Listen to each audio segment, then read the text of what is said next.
Здравейте от мен. Искам да кажа, че много се вълнувам и много се радвам, че ви виждам.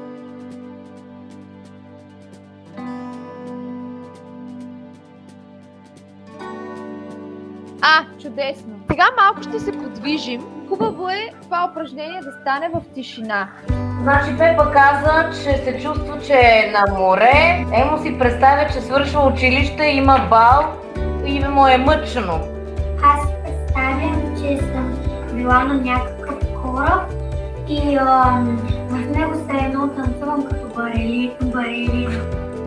Искам да ви помоля да се позиционирате в пространството, така че да има разстояние между вас и да си затворите очите. Готови ли сте? Ако ръцете ви можеха да рисуват музиката, как биха я нарисували?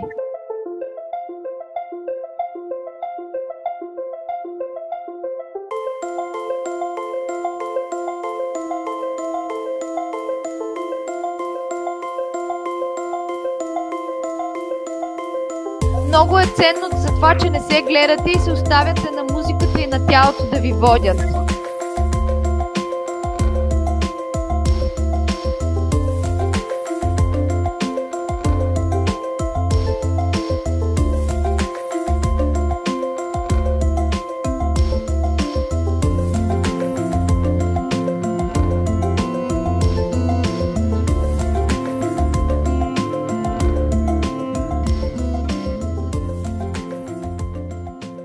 Аз се чувствах, че все едно танцувам. Аз направо се тичах, танцувах всички. Да, все едно като балерина.